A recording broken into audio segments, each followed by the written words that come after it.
This is Vayview's Leading Indicator 1.6 submission. Our team saw this as an area for needed growth. Our survey results were 3.38 for teacher staff, 3.14 for student, and 4.0 for parent. As we talked about as a team, we think that it's largely attributed to the formal ways.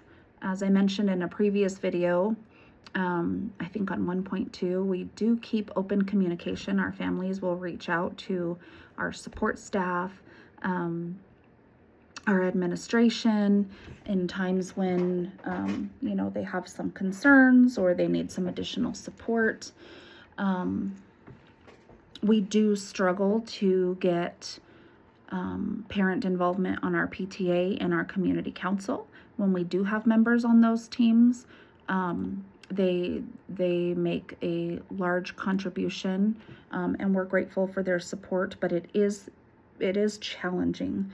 I often have to reach out to individual parents and kind of build them up in why they would be really good for one of those committees.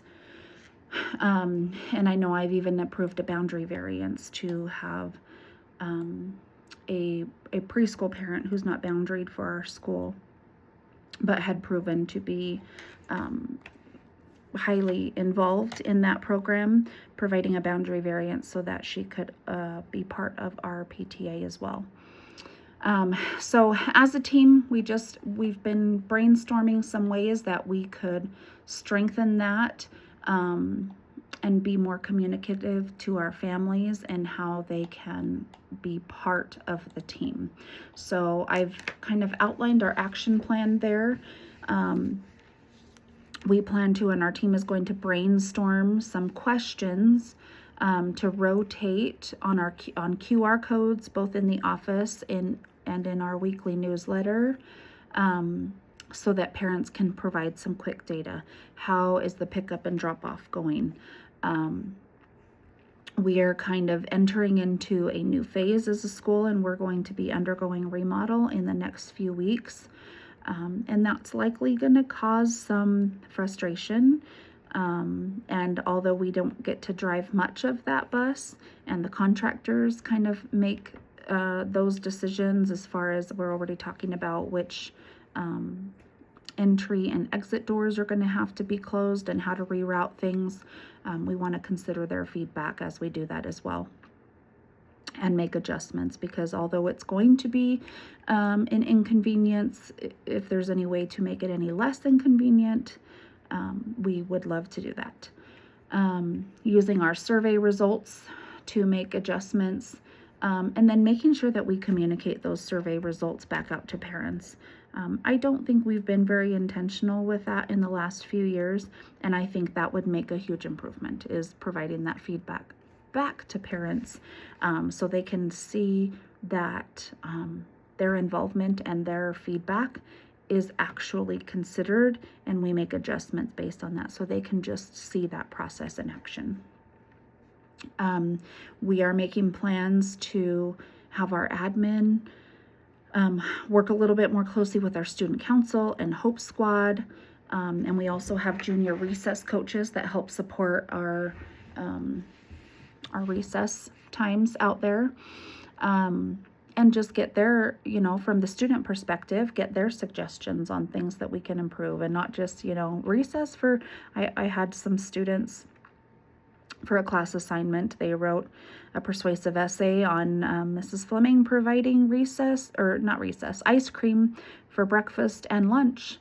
Not those kinds of things, but actually our older kiddos giving some feedback on, where are some hot spots in the school, and, if they could make some decisions, what would they do to eliminate some of the chaos in the bathroom. I know that's one source of frustration here at our school, because we have, our remodel will help fix this, but we have very few bathrooms and lots of students using the same bathrooms.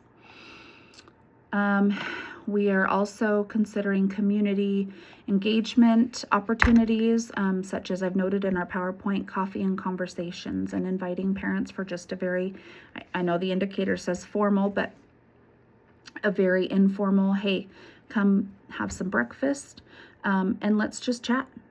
Maybe you don't have a great earth-shattering idea, but maybe you have a concern and we can just kind of talk that out, and I can dig a little bit deeper and see if we can kind of get some ideas from that. And we would also provide more of a community event. We always like to pull our community resources whenever we have our families attend the school outside of our normal instructional time. And for our committees to be, and this is one that we have really focused on as of late, but being more intentional in posting our agendas in Teams so that all staff members are privy to that. So sending it out in an email, but then posting it so it can be revisited, because too often we get wrapped up in things and we can't remember the conversation from a week ago. And so making sure that that communication stays in a place where people can refer back to it. Some of our lagging indicator artifacts, we have our surveys. We've got a parent survey data that we were above district average with school leaders interacting with students, parents, and the community on a regular basis. So there was one person that wasn't quite sure, 2 that said no, 4 sometimes, 39 that said yes. So we pay special attention to those maybe don't knows or knows. We never want those to be large numbers. And even when there's one, you know, we stop and pause and maybe we can think of who that might be.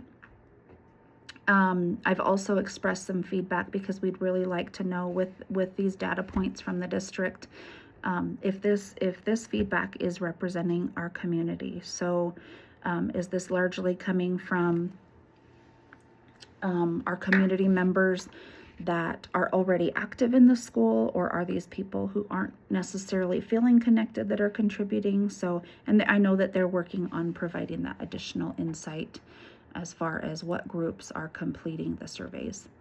And again, higher than district average and feeling comfortable asking questions and or talking to the school leaders about concerns. District average was 3.56 out of 4. We were 3.67. You know, of course, we'd always like to increase our capacity there, but generally that is great feedback. And then our office staff being responsive to needs, also above district average. So we believe that, you know, they really truly know that we are focused on doing the right things for their children, that we are here to support, and we're just looking to kind of fine tune some things. We provide forms, so we use Microsoft Forms to put out to our faculty and staff. And we do this to out to our community as well from time to time. But really our school improvement process includes teacher feedback, evaluating what our goals might be, what supports they need, so we can decide how to allocate funding. When we need to shift schedules and things like that, we like to be considerate of everyone, so we always put that out. So our Halloween parade and house meeting vote, we just got to a really busy and stressful time, and there were lots of things on the calendar, and we just kind of needed to pause and not put things on the back burner, but just maybe break it up a little bit. And so putting that out to our faculty and staff to see what the general consensus is for how to make sure all of the things get done, but maybe just adjusting the schedule a little bit. We've also put it out for a vote in determining what our theme for the upcoming school will be, throwing some ideas out there for them to choose from, but then also giving them a clean slate and trying to come up with an idea on their own. Considering their feedback and adjusting our faculty meeting and start time. We know that, you know, teachers are moms and dads, and schedules can get crazy. So considering, do we want to do one longer meeting per month? Do we want to break it into two? Do we want to do it in the morning? Do we want to do it in the afternoon? Just taking into consideration everybody's needs for that. And then at the end of the year, when we do our evaluations, our administration sends out a form to teachers, because teachers work so closely with those tutors, and we want their feedback so that we can give them support where there might be support needed, but also to recognize the amazing things that they're doing. And the more specific we can be, the better. And so we invite our teachers to be part of that. And then we've posted our community council and PTA agenda, so we make sure that those are posted. Our PTA does a really good job of maintaining a social media page and posting. They'll post the agenda ahead of time, they'll post the notes, and we've just had them adjust that because our PTA page was private, and we have kind of a new PTA, and so they created a new one where it is more public, and the school social media can share their posts, and we can kind of communicate back and forth, where before we were kind of locked in and it was almost like a secret society. So we got that adjusted so that more people have access. So again, this is all an area of growth for us, and an area that our team has kind of made a priority for this year and going into next, and that is our action plan. And we are this is just a starting place, and then once we're able to put these things into place, get some feedback and see if we need to make any adjustments from there.